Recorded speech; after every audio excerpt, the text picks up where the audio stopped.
जय श्री राम जी भक्तों, आज आप सुनेंगे श्री रामचरितमानस जी के अयोध्या कांड का 269 नंबर का दोहा।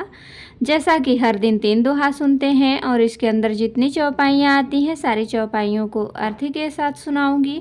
तो शुरू करते हैं, आप ध्यान से सुनिए। भक्तों, चौपाइयों को पढ़ने से पहले, रामायण शुरू करने से पहले हनुमान जी का आवाहन किया जाता है। तो इस तरह से पहले हनुमान जी का आवाहन कर लें। हम आरंभी हरि कथा, तुम निर्वाहन आए सुआसन लीजिए, सुनहु वीर हनुमान सियावर रामचंद्र की जय। बोलो बजरंग बली की जय, बोलो सब देवी देवों की जय। इसके बाद दोहा पढ़ेंगे, फिर अर्थ पढ़ेंगे, फिर चौपाइयों को पढ़ेंगे, फिर चौपाइयों का अर्थ पढ़ेंगे। सादर सब कह राम गुर, पठे भरी भरी भार, पूज पितर सुर अतिथि गुर, लगे कर फरहार। सिया राम। श्री राम जी के गुरु वशिष्ठ जी ने सबके पास बोझे भर भर कर आदर पूर्वक भेजे। तब वे पितर देवता, अतिथि और गुरु की पूजा करके फलाहार करने लगे।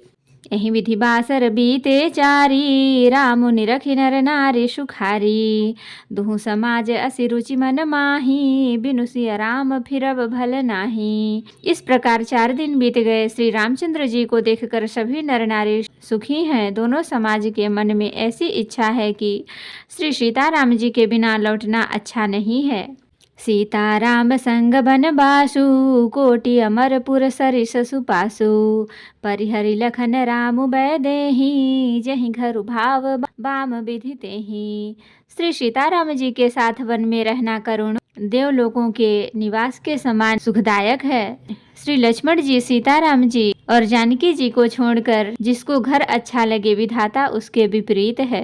दाहिन दयु होई जब सबहि, राम समीप बसिय बन तबहि, मंदाकिनी मज्जनु तिहु काला, राम दरस मुद मंगल माला। जब दैव सबके अनुकूल हो तभी श्री राम जी के पास वन में निवास हो सकता है। मंदाकिनी जी का तीनों समय स्नान और आनंद, सब मंगलों की माला, समूह रूप श्री राम का दर्शन। अटनु राम गिरि बन तापस थल, असनु अमिय सकंद मूल फल, सुख समेत संबत दुई साता, पल सम होहि न जनियहि जाता।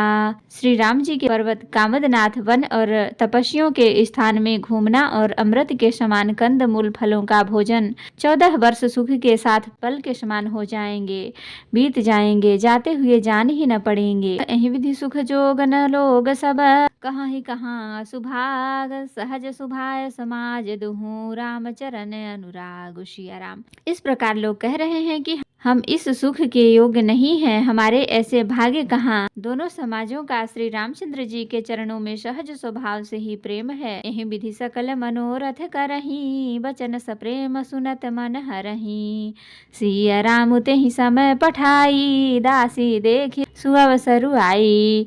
इस प्रकार सब मनोरथ कर रहे हैं। उनके प्रेम युक्त वचन सुनते ही सुनने वालों के मनों को हर लेते हैं। उसी समय सीता जी की माता सुनैना जी की भेजी हुई दासियां कौशल्या जी आदि के मिलने का सुंदर अवसर देखकर आईं। सावकाश सुनि सब सिय सासु, आयौ जनक राजर निवासु, कौशल्या सादर सन मानी, आसन दिए समय सम आनी। उनसे यह सुनकर कि सीता की सब सासुएं इस समय फुर्सत में हैं, जनक राज का निवास उनसे मिलने आया। कौशल्या जी ने आदर पूर्वक उनका सम्मान किया और यथोचित आसन ला कर दिए। सीलु स्नेह सकल दुहु ओरा, द्रवहि देखी सुनि कुलिस कठोरा, पुलक शिथिल तन बारी बिलोचन, महि नख लिखत लगी जनु सोचन। दोनों ओर सबके सील और प्रेम को देखकर और सुनकर कठोर वज्र भी पिघल जाते हैं। शरीर पुलकित और शिथिल हैं और नेत्रों में शोक और प्रेम के आंसू हैं।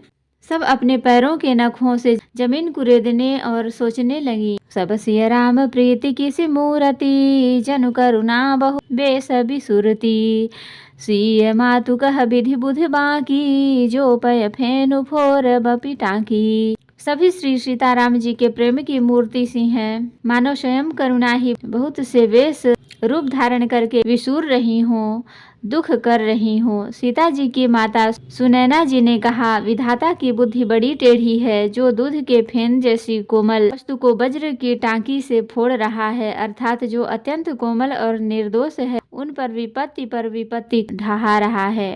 सुनिय सुधा देखिए ही गरल, सब कर तूति कराल, जह तह काक उलूक बक, मानस सकृत मराल। सिया राम। अमृत केवल सुनने में आता है और विष जहाँ तहाँ प्रत्यक्ष देखे जाते हैं। विधाता की सभी करतूतें भयंकर हैं, जहाँ तहाँ कौवे, उल्लू और बगुले ही दिखाई देते हैं। हंस तो एक मानस सरोवर में ही है। सुनि ससोच कह देवी सुमित्रा, विधि गति बड़ी विपरीत विचित्रा, जो सृजि पालई हरई बहोरी, बाल के सम विधि मति भूरी। यह सुनकर देवी सुमित्रा जी शोक के साथ कहने लगी, विधाता की चाल बड़ी ही विपरीत और विचित्र है, जो सृष्टि को उत्पन्न करके पालता है और फिर नष्ट कर डालता है। विधाता की बुद्धि बालकों की खेल के समान भोली, विवेक शून्य है।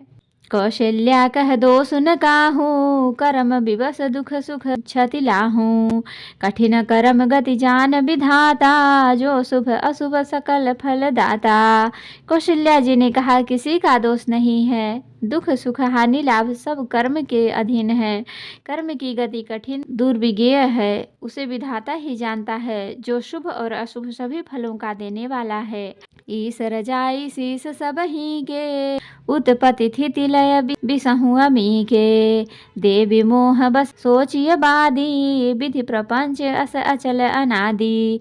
ईश्वर की आज्ञा सभी के सिर पर है, उत्पत्ति स्थिति पालन और लय संहार तथा अमृत और विष के भी सिर पर है, ये सब भी उसी के अधीन है। हे देवी, मोह बस सोच करना व्यर्थ है, विधाता का प्रपंच ऐसा ही अचल और अनादि है। भूपति जी अब मरब उरानी, सोचिय सखी लखि निज हित हानि, सिय मातु कह सत्य सुबानी, सुकृति अवधि अवधपति रानी।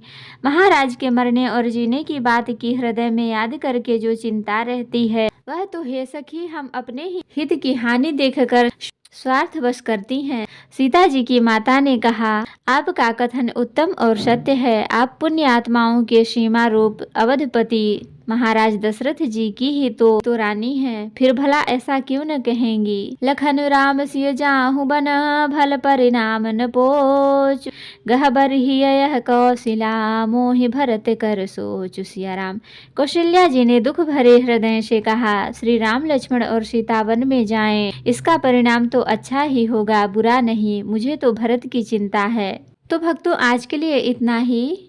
कथा विसर्जन होत है, विदा हो हनुमान, राम लखन सीता सहित सदा करहु कल्याण। कहूँ दंडवत प्रभु शन, तुमहि कहूँ कर जोरी, बार बार रघुनाथ कहीं सुरत करायहु मोरी। नाथ एक बर मागऊँ, सोई कृपा कर देहु, जन्म जन्म प्रभु पद कमल, कबहु घटै जनि नेहु। सियावर रामचंद्र की जय, बोलो बजरंगबली की जय, बोलो सब देवी देवों की जय। तो भक्तों, अगर वीडियो पसंद आई हो तो लाइक करें, शेयर करें, कमेंट करें और सब्सक्राइब भी कर लें, ताकि मेरी हर वीडियो आपको आसानी से मिल सके।